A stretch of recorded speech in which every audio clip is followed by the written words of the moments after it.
Hello everybody.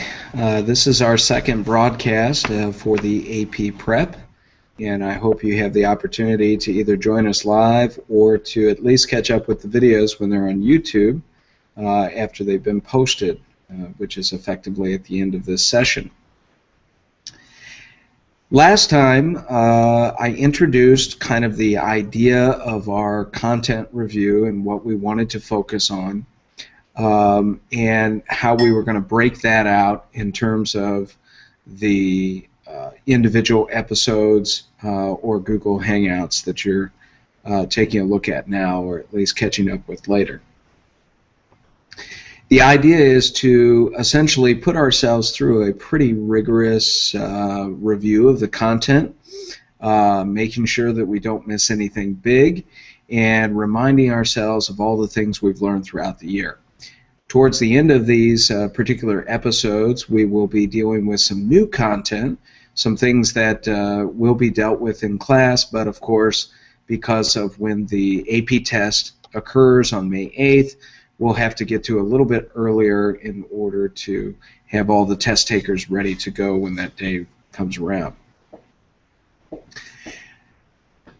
I also want to remind you that one of the things that we're going to have in place next week, so next week is the 15th, the Wednesday is the 15th, and then again we're going to do on the 29th, and then again on the 6th of May, so 3 dates. I'm actually inviting any and all students who are taking the AP test to come up to school from 4 to 6 p.m. on those Wednesdays, and we will discuss in class the different types of writing that the AP test requires you to do in order to earn a qualifying score. So we will talk about the SAQs, also known as the short answer questions, in the first session. Then the second session will be about the long essay question, and then the third session will be about the document-based question, all of which have been dealt with in class, but we'll try to stress, some really good tips as far as how to approach this in a testing situation, particularly, obviously the AP testing situation. How should it work? So there is a little bit of a difference. I've been trying to do the online review of the content, but I'd like to have in-person discussion about the written portions. And hopefully, if you're able to put this together with your own individualized study plan, you'll be able to have tremendous success on May 8th. And that's really all we're asking for, is that you'll be able to put forward your best effort. And typically, if our students do that, they wind up getting a 3, 4, or 5 on the AP exam. And so that's what we're really hoping for here. And I hope this helps. Last time, we took a look at periods 1, 2, and 3 according to the AP U.S. History course outline. Today we're going to take a look at periods 4 and 5, or at least most of period 5. We're going to save a discussion about Reconstruction and the post-war situation, post-Civil War situation, until the next time we have these sessions. So last time I had a little bit of face-to-face at the beginning, and I very quickly transitioned to some things on the screen, and I'm about to do that now. I'm going to transition to what I'm looking at on my screen, and my voice will still be there, but of course I will not be presenting directly to you with the video, at least a capture of my face. So I will come back at the end just to make sure that we're clear on everything and see where we're at by the time we get to, say, 5:30, maybe 6 o'clock. We're scheduled for 2 hours, but we may not need all of that time, and so I want you to know that I will come back on at the end and try to say a few things rather straightforward to you, so that you know exactly what our expectations are in terms of next time. Last thing I want to say before I actually switch the screen here is I just want to make sure that everyone is not only keeping next week in mind in terms of the face-to-face meetup here in the classroom from 4 to 6 p.m., room 7 on the Wednesday, which is the 15th of April. That's tax day, of course. But I also would like to make sure that people are taking the sample assessment that I posted in Schoology. So far, I've only had 2 people complete the assessment, and I really would like to see everyone through that first sample test by next week. I want you to take it. I want you to learn from it. I'm hoping that you can see all the explanations for the correct answers, and I really want you to have that experience not just once, but twice, and possibly even a third time before you take the test, because I think that will really help you prepare for the multiple choice, or what they call now the stimulus response questions, those document questions that have multiple choice attached to them. So that being said, those are your reminders here. I'm going to go ahead and switch the screen so that I can share what I'm looking at, and I would like to do this correctly. I think I'm starting to get the hang of it here. And I think we're doing pretty good. Looks a little weird here to start. We're going to come back to this, but I want to take you over to the Google Classroom page. One thing that I'd like to be able to alert you to is that there is the information for asking questions during this presentation. We're using today's Meet. This is the link, and if you click on it, it should take you to a place where you can put your nickname and you can join the conversation, and then you can post things. I've already posted something myself there just to try and get you guys going on that. Hoping this works a little bit better than last time. Last time it didn't appear that I was getting through to you guys, and I'm still wondering if some of that has to do with the settings on your Chromebook. So if you're on a Chromebook, you might run into the whole safety mode situation, but if you happen to be at a computer at home, you might have a little bit more luck. Taking you back to the screen again because I want to show you something that we looked at last time, which was this AP course outline. And of course, we looked through it, and I tried to get you essentially to the outline itself, and then I left this on the screen as we went through it. You can see that there's period 1, and of course we went through and got all the way through period 3, which ended in the year 1800. I don't think I'm going to use this time, this course outline. I think I'm going to try and change the format here just a little bit of these videos because I'm not so sure it showed up very well. I'm thinking that the notes here that I have, this complete set of notes for U.S. History Survey, I think that's going to work better, and that's what that looks like. This is the information that I'm going to speak to and to try and keep us on track. Although, when you're preparing for a test like this, you want to keep a lot of irons in the fire, so in front of me I have not only the notes that I work from, but I have this slideshow, and I also have the outline that we just looked at that we used last time. I've got that in front of me, so trying to keep us focused and moving in the right direction, as well as making sure that we don't miss anything big, certainly nothing that would be the source of a lot of questions on the exam itself. I want to make sure that I hit some of the major ideas. So that being said, that's probably enough setup. I want to start here today by kind of picking up on a few themes from last time. So last time we went through the age of exploration. We talked about the colonial development of several European empires, including the British Empire. And then, of course, we talked about the American colonies and the diversity and the problems that they had with Great Britain following the French and Indian War. And, of course, that brought the colonies together. They had a common enemy in Great Britain. They really resented the idea that the British were trying to enforce mercantilism and trying to essentially direct and control and exploit the wealth of the colonies. So we had a war of independence. We know that the French were absolutely critical in helping us with that, as were the Dutch with money and all the rest.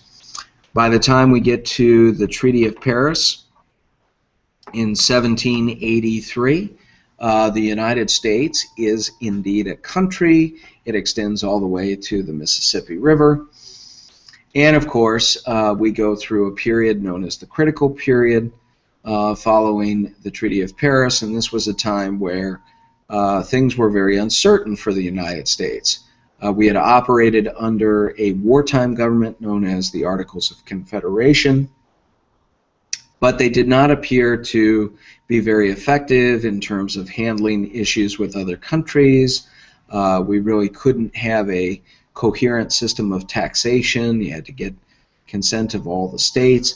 And then, of course, they were not very effective at dealing with rebellions, such as Shays' Rebellion, which, of course, broke out in 1780. So we have a constitutional convention, and the idea of the constitutional convention in Philadelphia was to strengthen the federal union, to strengthen the federal government, if you will, but to also protect the power of the states and the people. So it was a stronger national government, but still very much limited, and we see that in the way that the Constitution is laid out with the three branches, with a very clear set of instructions in terms of what the government can do, and then everything else is supposed to be left to the states and the people. And of course we see that reflected in the Bill of Rights, which was adopted with the first Congress after the new government under the Constitution was developed. We know that the Constitution had a strong executive, but there were checks on that power, as mentioned earlier, with the judiciary and the Congress, the separation of powers. And so while we trusted George Washington, we did not trust him completely, and we got this very mixed system. It's referred to in American history as a federal system, where most of the power resides with the states, but when it comes to really important things such as national security or taxation for the entire country, the federal government has supremacy. It's something that they can exercise in order to make the country function. So that is what we get, and we get the Washington administration. The Washington administration is, of course, beset with challenges, not only in terms of a rebellion over taxes, the Whiskey Rebellion, largely in reaction to the power of the new Secretary of the Treasury, Alexander Hamilton, who believed that the federal government should have more and more power, and that we ought to be able to loosely interpret the Constitution so as to create things like a national bank and to have a very forward-thinking set of economic policies that were supposed to stimulate business and all the rest. And then, of course, you had the Secretary of State, Thomas Jefferson, who disagreed with this, along with James Madison, who believed that the government should be limited and that the Federalists were taking their power too far. So the Federalists were represented by people like Washington, Hamilton, and later John Adams. And of course, these emergent Democratic Republicans were their adversaries in the guise of Thomas Jefferson and James Madison. So this division in the government occurs under Washington's administration. Another thing that kind of added to this was the foreign policy situation. The Federalists were very, very concerned about the French Revolution. The Democratic Republicans were more open to the idea of the French Revolution, and there were all kinds of battles about whether we should support France or be against France, and of course that was critical in shaping a lot of the political discourse and battles. Well, the Federalists have the upper hand, but they only have the upper hand for so long. By the time we get to the second president, John Adams, we see that he will endorse things like the Alien and Sedition Acts, which appears to be a real overreach by the Federalist governments. Essentially, the Alien and Sedition Acts were intended to prevent foreigners from France, from that dreaded French Revolution coming into the country, as well as to stop dangerous ideas that could be revolutionary here at home, and people saw that as an attack on free speech, because essentially the sedition part of the act said that you could not criticize the Adams administration or the government, and a lot of people thought this was something that was used to silence political critics. And who would some of those critics be? Well, they would be people like Thomas Jefferson and James Madison, who, of course, were extremely upset with the way that the Federalists had abused their power and decided to take the United States in a direction that they said was reminiscent of British tyranny. In fact, Jefferson and Madison will write a very significant set of resolutions, the Virginia and Kentucky resolutions, which will put forward the idea that the people, the states, can nullify federal law if they believe it to be unconstitutional, which means essentially that the states could disobey the federal government, which goes against the notion of the Supremacy Clause. This will be a critical issue later on during the Civil War, and even before, during the time of Jackson, and issues related to tariffs and all the rest. So it's good to keep note of that. Well, that's where we find ourselves today. That's catching up to today. That's periods 1, 2, and 3, kind of catching up, reprising that. I'd like to start by talking about kind of the contemporary connection of our politics to the political legacy of the time of Hamilton and Jefferson, the Federalists and Democratic Republicans. So if I switch to this slide, and I think the best way to do that is for me to just click here. The way that I would look at our current political situation, and this is very basic, but it is a blend of Hamilton and Jefferson. Both of those folks were very strong figures who believed in a very distinct set of ideas, but these days when we kind of decide, okay, who are the Democrats and who are the Republicans, I think one of the ways we can understand that is by seeing that the Republicans have both elements of Jefferson and Hamilton. So if you see the chart here, Jefferson, of course, believed that power should reside with the individual states and the individual people themselves, and that there should be a certain amount of equality. Well, the current Republicans, of course, find themselves very good with the one, but a little skeptical of the other. In particular, because if you look at their interest in economic development and growth, that seems to be a Hamiltonian idea more than it is a Jeffersonian idea. But of course, the way that current Republicans or conservatives try to get there is, of course, they say to grant power to the states and the individual and to have the government kind of recede from view. Hamilton, of course, would be very much a strong federal government person, much like current Democratic folks. But he would not be as interested in the idea of equality. So you get this mix of Jefferson and Hamilton to describe the Democrats, and this mix of Hamilton and Jefferson to describe the modern-day Republicans. And I think that's just one way of considering kind of the jumble of ideas that inspire both parties and political thinking to this day. When it comes to taking a look at the new nation under the Constitution, I'm just putting up a slide here that kind of gets back to the last bit that we did last time, dealing with kind of what the Federalists were all about, and of course how the Democratic Republicans stood in reaction to them. As we move into the election of 1800, sometimes referred to as the Revolution of 1800, we have to understand that Jefferson will suggest that he is, a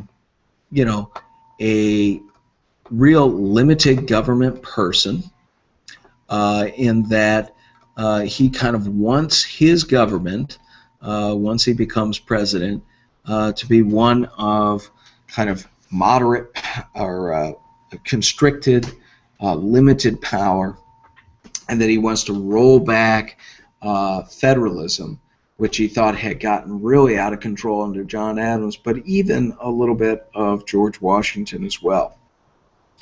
As we will see, Jefferson doesn't really act as someone who's revolutionary. He doesn't necessarily roll back federalism the way that he said he would.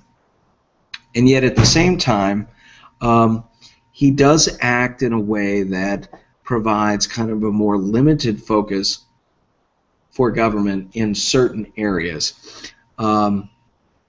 Still, he does use government and government power in pretty dramatic ways. So eventually we will see things like the Louisiana Purchase, and that of course almost makes you think of a president that is very comfortable with the notion of federal power. So Jefferson is a little bit conflicted when he becomes president. He doesn't necessarily roll back the Federalist program.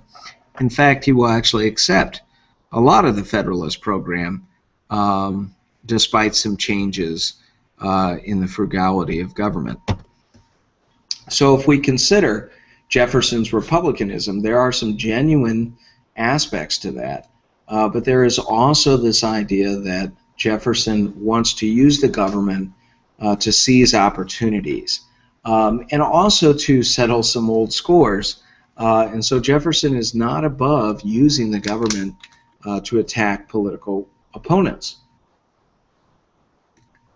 This is ironic because, of course, that was the great problem with the Federalists, according to Madison and Jefferson, that they used government power against the people. Well, when Jefferson has that power, he begins to think in those terms as well. And this suggests that sometimes we get a notion of limited government from people who are looking to be empowered so that they can, stand up for the rights of the people. But once they have that power, they find themselves, I wouldn't necessarily say trampling on the rights of those people, but using federal power in a way that is opportunistic. And I think that's probably the book on Jefferson. It's also interesting, of course, that even though the Federalists will be out of government in terms of the presidency and the Congress, Jefferson will not dismantle kind of the financial planning of Alexander Hamilton. And very interesting, we will see a resurgence of Federalist thinking under kind of the new big Federalist. His name is John Marshall, and he, of course, will be the Chief Justice of the Supreme Court. It is in that very famous case, Marbury v. Madison, that John Marshall will essentially give the court all of its modern power. It's probably not appropriate to say that he gives it to the court, but he helps further the interpretation that the Supreme Court is to be the ultimate arbiter of what the Constitution means. That's known as judicial review. And John Marshall will not stop with Marbury v. Madison. John Marshall will continue all the way through the presidency of Andrew Jackson. And there are essentially 5 major things that the Marshall Court will promote. They will promote the power of the central government. In large measure, they will do this through another objective, and that is by creating and increasing the power of the Supreme Court.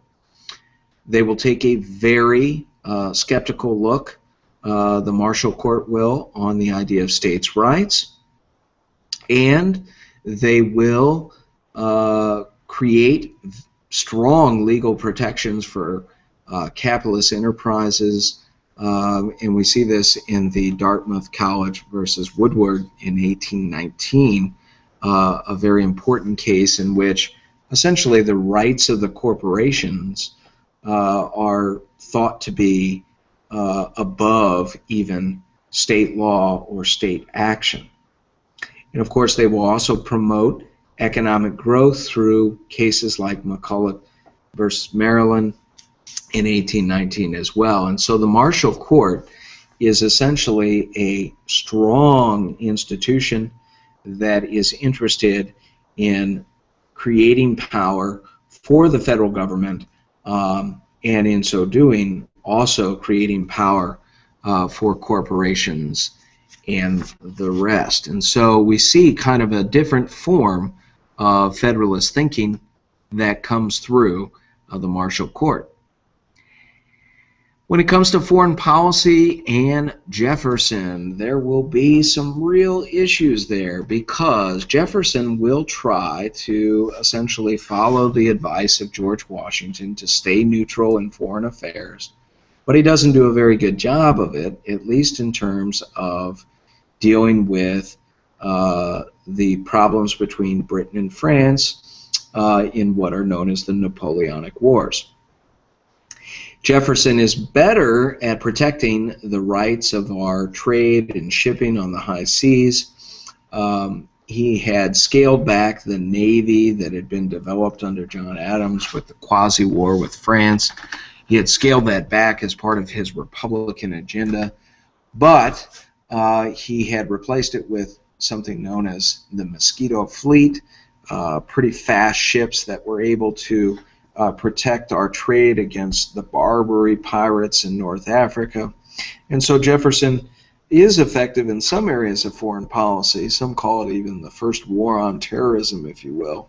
He's good with that, but he's not so good at working out what we call peaceful coercion of Britain and France. Britain and France had a nasty habit of taking our ships, taking our goods, taking our sailors, basically molesting our trade on the high seas. And Jefferson's solution was to create a trade embargo, but unfortunately it wound up hurting us more than it hurt them. And so we find ourselves having to deal with some pretty significant questions foreign policy-wise. And this will happen under our 4th president, James Madison. Eventually, we get to something known as the War of 1812, which some regard as a second war of American independence. It was largely in response to the British taking advantage of our ships on the high seas, but it also had to do with the fact that the British had never really left their forts in the West, and that they were said to be sponsoring Indian attacks all along our frontier. Now, the War of 1812 is kind of a disaster when it gets underway, because we have these grand ambitions to invade Canada and to expand our territory, but of course it doesn't work out that way. Instead, the invasion of Canada is a disaster. The British will actually invade the United States. They'll burn Washington to the ground in 1814. And it is only with some real luck at essentially the Battle of Fort McHenry around Baltimore, which is where we get the Star-Spangled Banner, and of course the Battle of New Orleans with Andrew Jackson, that we are able to kind of show that we can hold our own against the British. Of course, the irony of the Battle of New Orleans is that it occurs after the war is officially over in Europe with the Treaty of Ghent. We had actually worked out the peace treaty, but news traveled so slowly that it did not catch up to the British and the Americans who fought that war, or rather that battle in New Orleans. And that battle will really make Andrew Jackson into a national hero, and that's worth considering. The war also tends to bring the United States together. However, it's also important to remember that the War of 1812 pretty much destroys the Federalist Party because the Federalists found themselves on the wrong side of the war. People in New England really resented the idea that they would be asked to go along with Mr. Madison's war. They certainly did not like the foreign policy of Mr. Jefferson with his embargo. They felt that had destroyed their trade. And so New England was actually against the War of 1812, and there were some Federalists who met at a convention at Hartford and essentially promoted the idea of secession from the United States. This is something that will destroy the country, at least for a while, during the Civil War when the South does it, but it's interesting that during the War of 1812, it's actually New England that goes along with this idea. Nonetheless, Federalists, they'll be put out to pasture, will enter what is known as the era of good feelings, and this is a time when the United States will become more nationalistic. It'll begin the process of what we call the market revolution, even early industrialization, and a lot of people had high hopes that the country would be brought together as a result of this experience. It's one reason we refer to it as the Second War of American Independence, because of course it brought the country together. We got things out of this war like Uncle Sam, we got the Star-Spangled Banner, we got all these different things that help promote kind of the national identity. And of course we had genuine war heroes like Andrew Jackson. We also, in an effort to try and avoid a situation where we have a War of 1812 again, got the Monroe Doctrine, which was intended to have the United States be in a position of leadership over countries that were just becoming independent in Latin America. They were declaring their independence from Spain, and we had generally this notion of protection for these countries. We were supposed to provide leadership and protection under what is known as the Monroe Doctrine. We were also supposed to keep Europeans away from interfering or trying to recolonize the Western Hemisphere. And the Monroe Doctrine is one of the first great statements of American foreign policy, a more assertive American foreign policy. John Quincy Adams was the big brain on that particular project. Monroe just happened to be president at the time of its construction. It's important to keep in mind another facet of this as well, and that is it's ironic that after fighting a war with the British, the second and last war that we will fight with the British, that they will be our allies in enforcing the Monroe Doctrine. The Royal Navy will actually keep other European countries from getting into the Western Hemisphere. And it really won't be until the 20th century, in the time of Teddy Roosevelt, that we'll be able to kind of enforce the Monroe Doctrine on our own. But the British will lend us a helping hand, and that's ironic because, of course, they had been our enemies during the War of 1812, but that gets us back to another point, which is the War of 1812 kind of created a certain respect, not only for ourselves, but from others like Britain. Well, it all seems like things are coming together as a result of the War of 1812. It appears that the country is, cohesive. and together it's called the Era of Good Feelings. There was only one party, the Democratic Republican Party. But of course, all is not what it seems, or not everything really was the way that we sometimes characterize it. Instead, under the surface, we have real issues. We call them sectional issues. What that means is we have different sections of the country that are against the policies of other sections of the country. So typically we think of the North, the South, and the West. And you can see how Henry Clay, who was a great congressman and one of the so-called war hawks during the War of 1812, Henry Clay, who proposed this idea of an American system, having all these internal improvements, roads and canals and railroads that would connect the country together, protective tariffs, a new national bank, which seemed to be imperative after the War of 1812, and we will actually get a new national bank under the presidency of James Madison. Well, all of this was intended to tie the country together, but it actually exposed some of the real divisions. And of course, another great division is over the issue of slavery. We had compromised over slavery before with the Three-Fifths Compromise in the Constitution.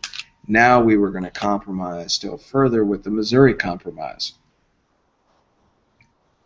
So Maine will come in as a free state, Missouri comes in as a slave state, and we have the 3630 line, the southern border of Missouri, which is supposed to demarcate throughout the Louisiana Purchase the line of division between free territory and slave territory. Slave territory, obviously, to the south, free territory to the north. So the Missouri Compromise is an indication of sectionalism. I think the Missouri Compromise, 1820, should be kind of pitted against the Monroe Doctrine of 1823. Monroe Doctrine was all about promoting national security, promoting kind of a national purpose, a national foreign policy, very much nationalism. The Missouri Compromise is indicative of sectionalism that will not go away. So while the Missouri Compromise will last, you might say until the Compromise of 1850, so that's a 30-year run, the idea is that there are these sectional differences, north, south, and west. So if we continue on here, one of the things that we need to deal with is, of course, the notion of Jacksonian democracy. So one of the big themes in the College Board outline is to understand how the United States becomes a more democratic country. Now we've already seen, democracy kind of creeping in with both the War of Independence, but also to some extent with the Articles of Confederation and Constitution. But still, democracy was kind of a concept that really only applied to white, kind of elitist Americans that own property. And of course, the notion is that democracy was limited. Well, by the time of Andrew Jackson, it becomes less limited. It's going to be open to what we call, or what Jackson would call, the common man, the common white man. And that is important because we will see that by and large, the notion of the country being led by aristocratic elites governing on behalf of the people, that's kind of Jefferson, will actually give way to the people themselves beginning to rule. That's Andrew Jackson, or at least the beginning of that. Andrew Jackson is someone who will benefit from the fact that states, primarily in the North, but also the West, actually the West being, kind of at the forefront in some cases, but then slowly extending to the South, we will see that the ordinary white man will have the opportunity to vote. The suffrage will be extended without property qualifications. And we will also see that Andrew Jackson will put the average person into positions of government power. Jackson ran against what he thought was very elitist leadership. The leadership of John Quincy Adams is someone that Jackson really was pitted against, believing that the country needed to be run by the people and that the people would limit the federal government in what it was capable of doing. So this notion that the people would prevent the elites from having control over national policy, and that under Jackson the common man would have power and thereby limit the federal government. Of course, Jackson will be a very strong president, so we have to take this with a grain of salt. And this brings us to something that is very important about Jackson. Jackson believes in a strong executive, and he believes that he is the people's representative.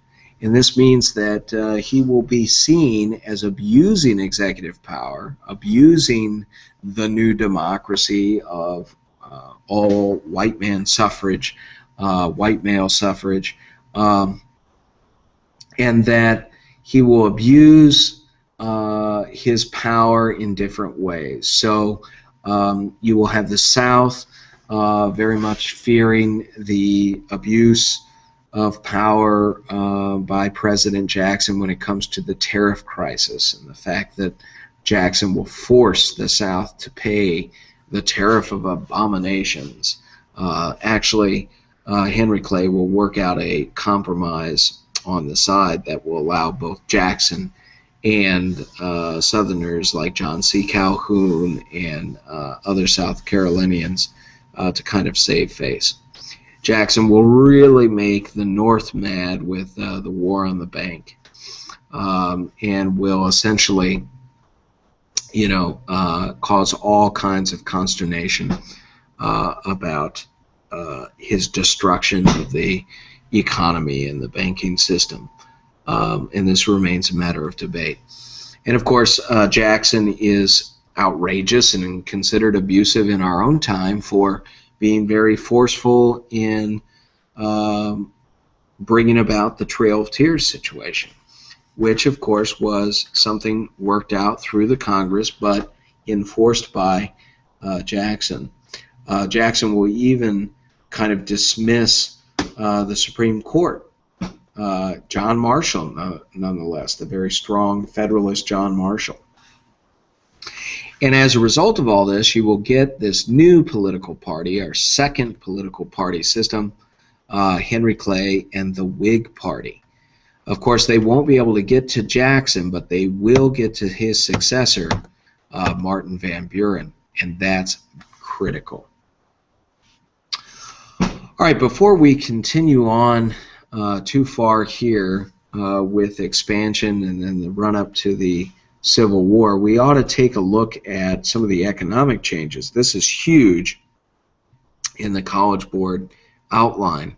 It's important to know what the market revolution is and that it precedes the Industrial Revolution. Industrial Revolution has to do with machine power. The market revolution has to do with just unleashing the power of the market, exchange between corporations and individuals, seizing upon the natural resources of the United States, all kinds of innovation. The first workers and even labor unions will come out of the age of Jackson, the transportation revolution, which is huge, roads, canals, railroads, steamboats, all these things. I mean, we should all know about steamboats in St. Louis, Missouri.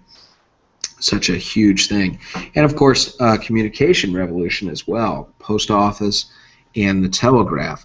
All of this was proceeding at a clipper pace, although we will see that American success will largely become something that we see in the West and the North. The South is going to become increasingly isolated from some of this because the South is going to have this slave plantation economy, which is going to be given huge life with the invention or introduction of the cotton gin.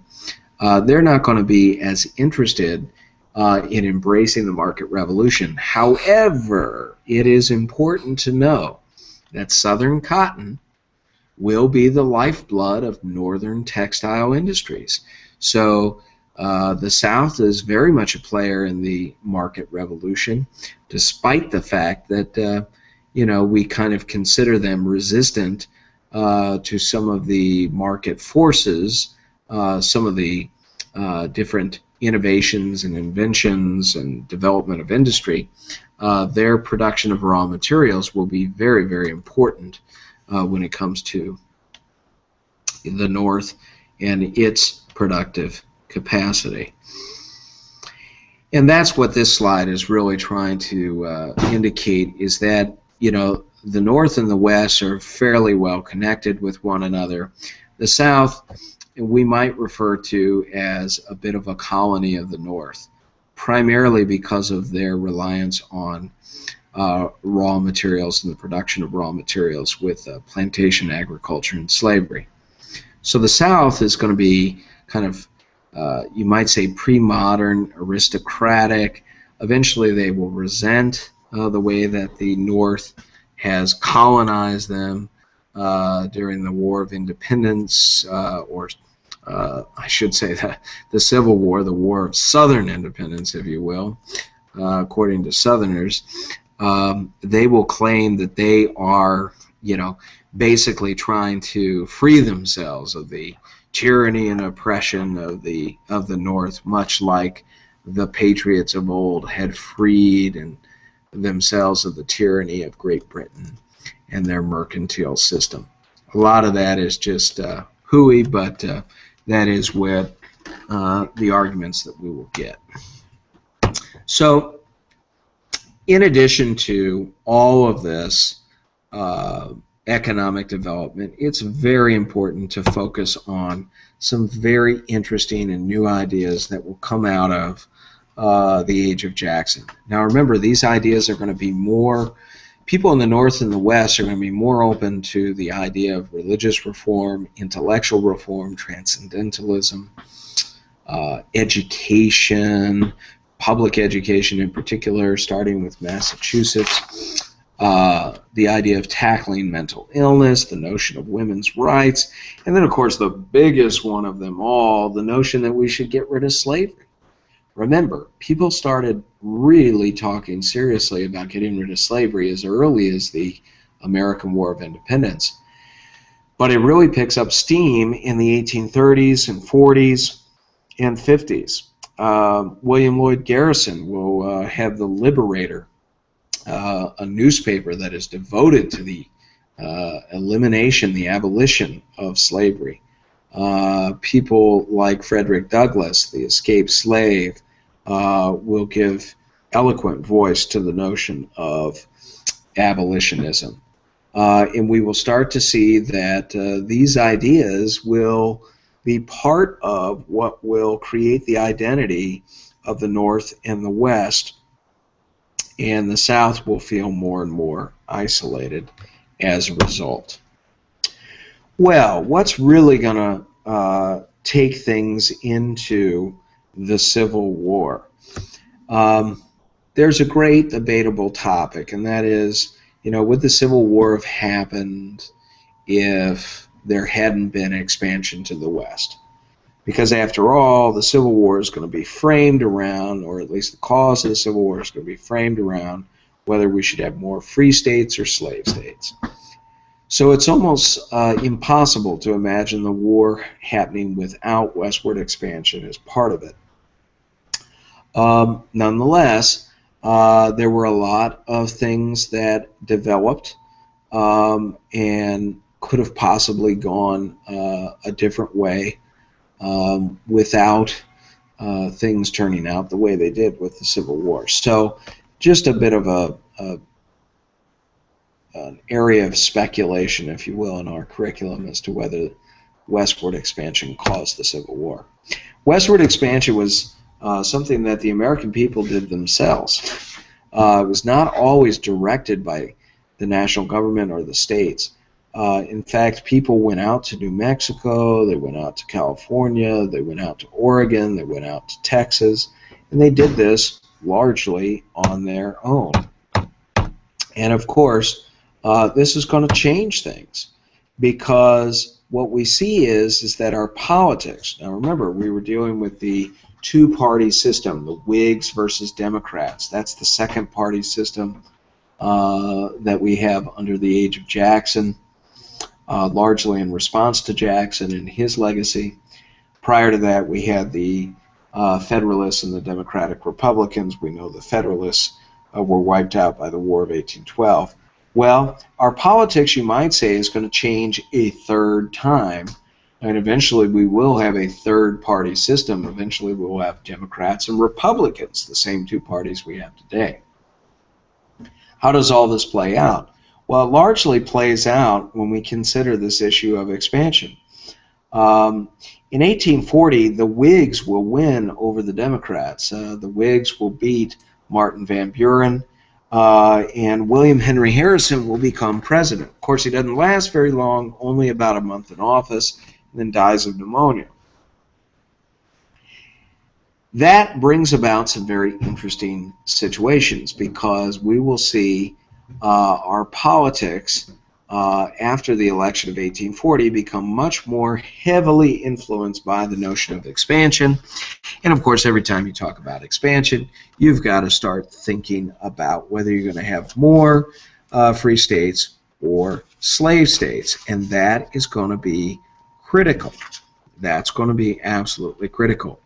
The election of 1844 is a huge one, because Polk, who was a relative unknown, Democrat who was relative unknown, will be able to defeat Henry Clay by embracing the notion of expansion. Expansion into Oregon territory, trying to take all of the Oregon territory, even threatened war with, well, didn't officially threaten war, but said that he'd be willing to fight a war with Great Britain in order to control all the Oregon territory. Of course, that'll be worked out by compromise, and we won't have a third war with Great Britain. But it is on this other issue, the issue of Texas and the annexation of Texas, which actually occurs before Polk is president, that we will begin to see some things really take shape, because the annexation of Texas will bring about a war with Mexico. We believed in big Texas, they believed in small Texas, and of course it'll be over this issue that we will get the Mexican-American War. Now, the Mexican-American War was a huge triumph for the United States. We invaded Mexico. We were in Mexico City. We could have taken territory in Mexico. That's how big we won this war. Instead, what we get is something known as the Mexican Cession. The Treaty of Guadalupe Hidalgo will give us present-day states of California, Nevada, Utah, Arizona, and parts of Wyoming, Colorado, and New Mexico. The issue, though, is what now?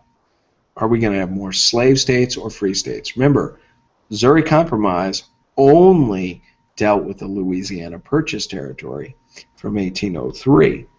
Missouri Compromise 1820. Now we've got the Treaty of Guadalupe Hidalgo, we've got the Mexican Cession, and of course the Gadsden Purchase that comes soon after. And the question is, should we have more free states or slave states? They tried to settle this issue before the war. At least one person did, David Wilmot, by submitting to the Congress something known as the Wilmot Proviso. Well, the Wilmot Proviso is very interesting because what happened with it was, before we even fought the war with Mexico, Wilmot was saying, let's say that all the territory we would gain in war will be free territory. And let's just settle it before we go to war. Well, of course, the South is going to be very upset by this because they want more slave states. They want to extend. There was something about plantation agriculture where you really had to have endless expansion because you would do such damage to the soil.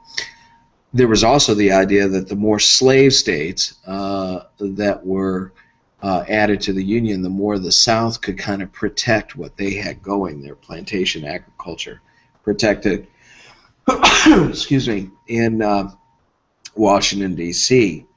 Through the power of the Congress, particularly the Senate.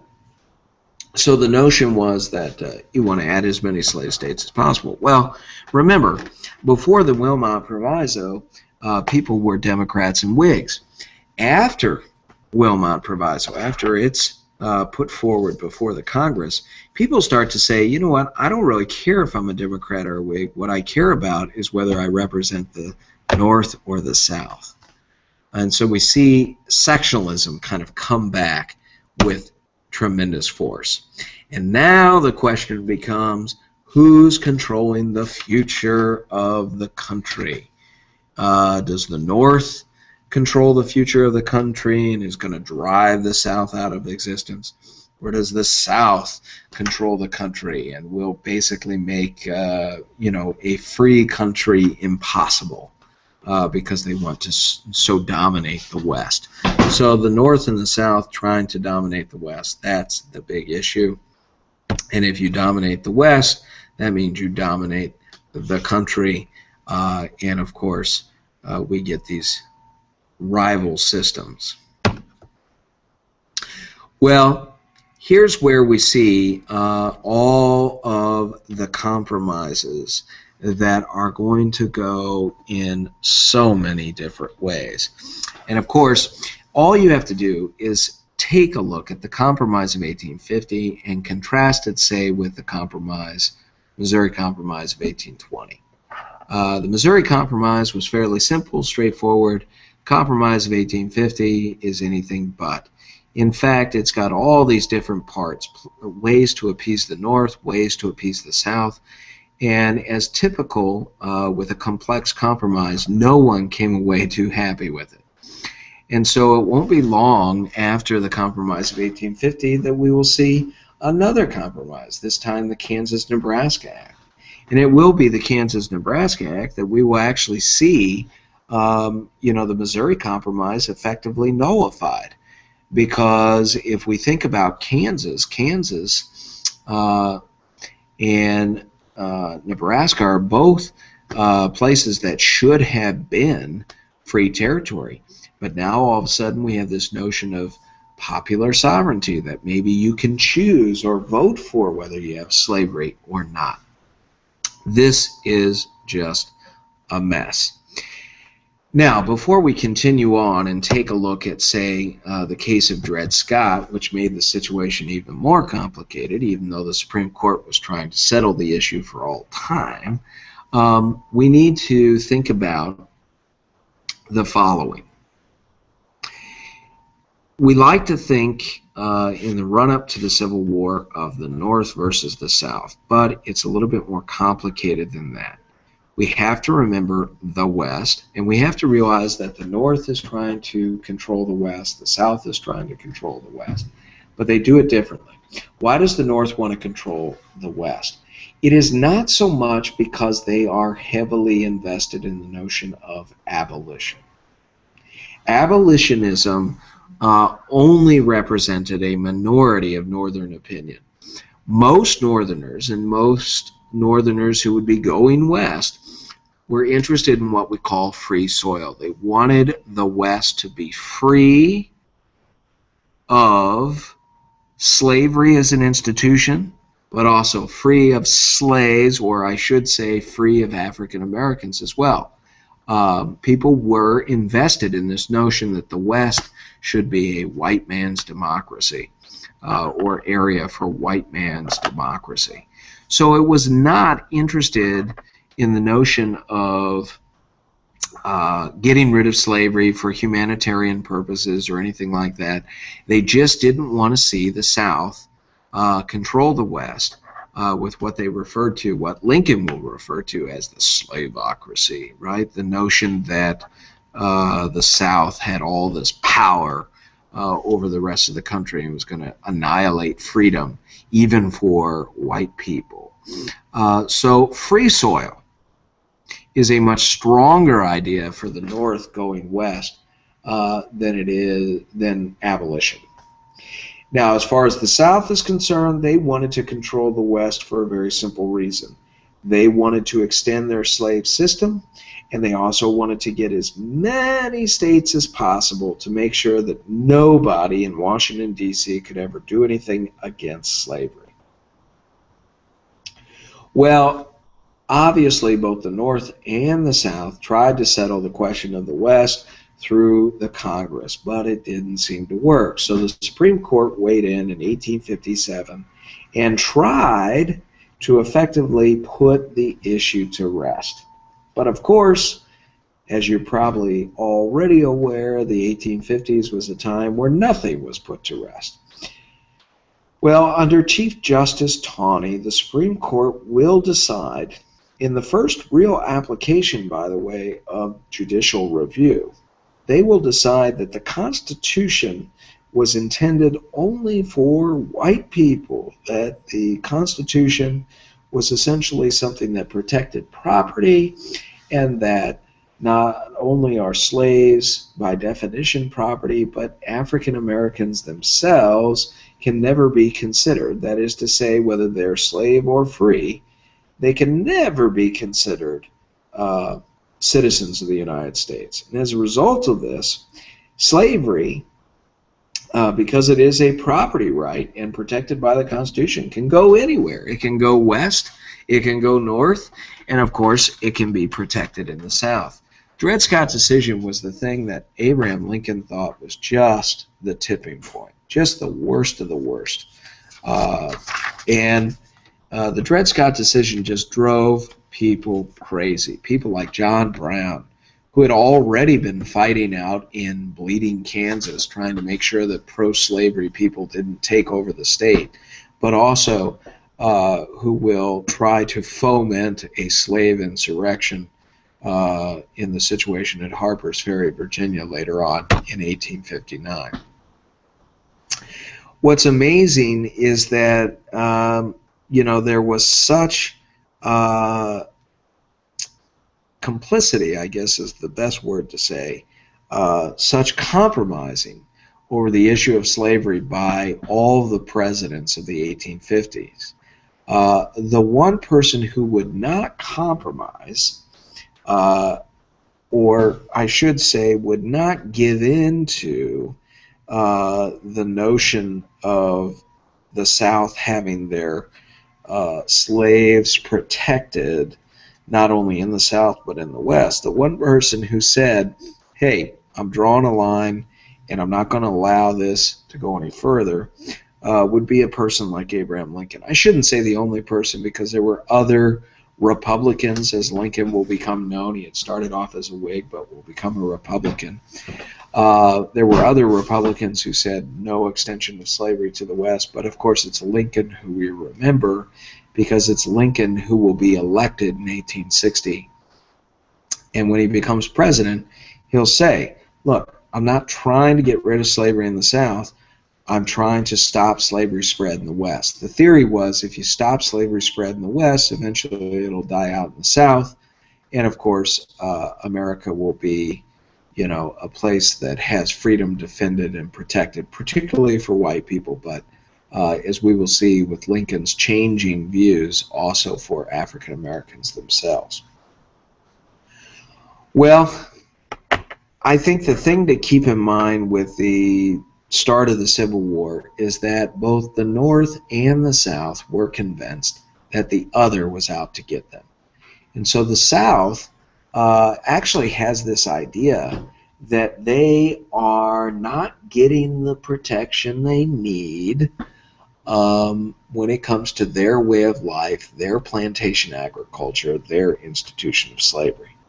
So even though Lincoln was not an abolitionist, he was more of a free soiler when he became president.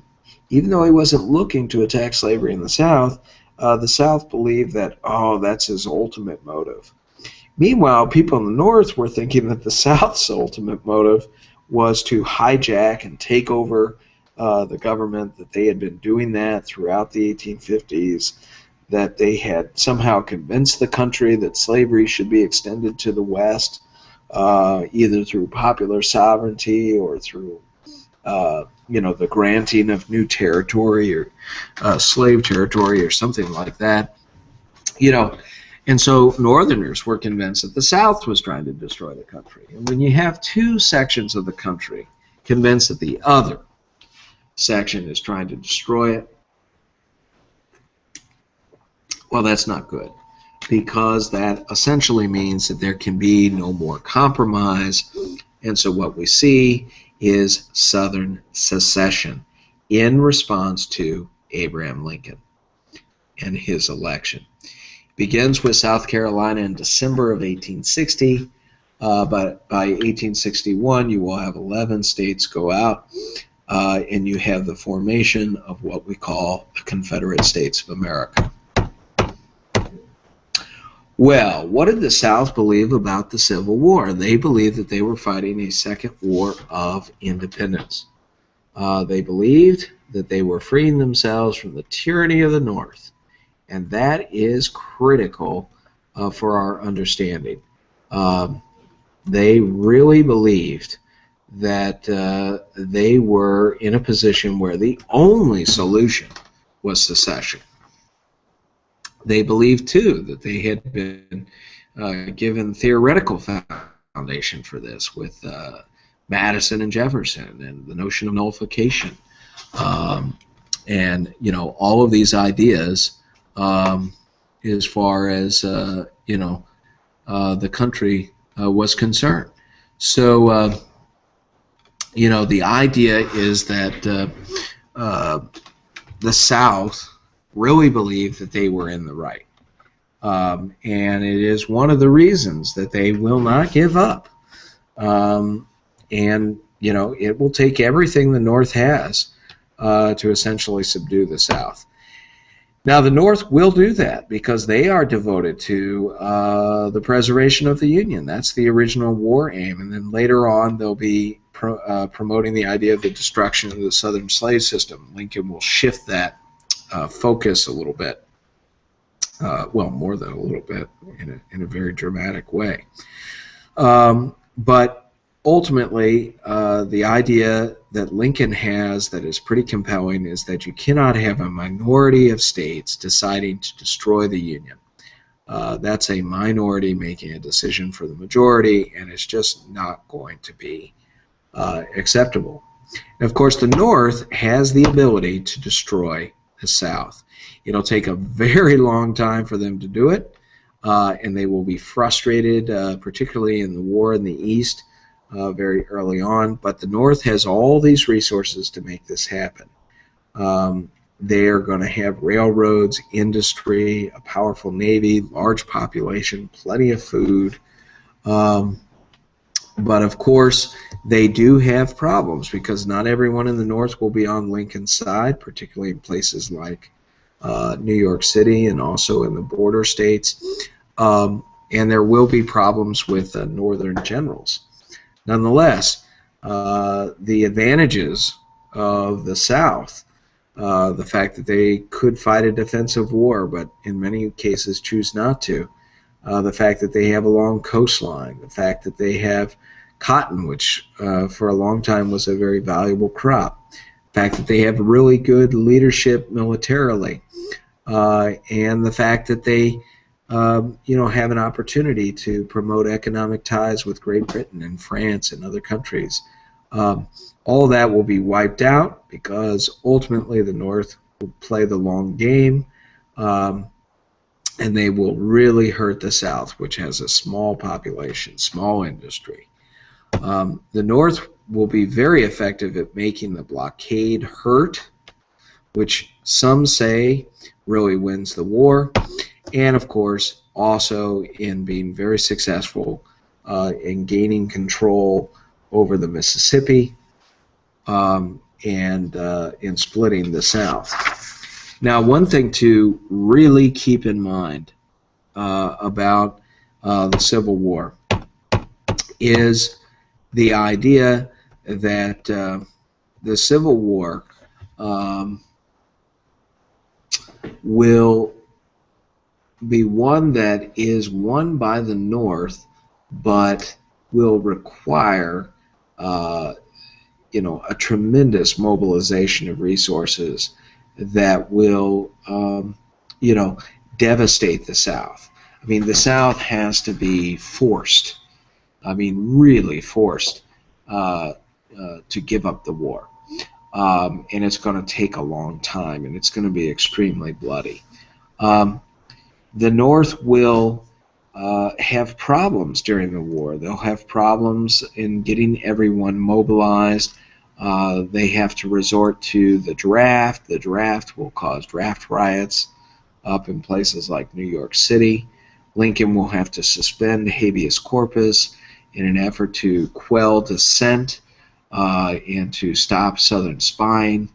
Nonetheless, Lincoln and the Republicans will have a very strong approach to the war. They'll use federal power in a very dramatic way, one that is reminiscent, let's say, of the Whigs or the Federalists before them. Create a strong national banking system for the war. Will begin work on a transcontinental railroad.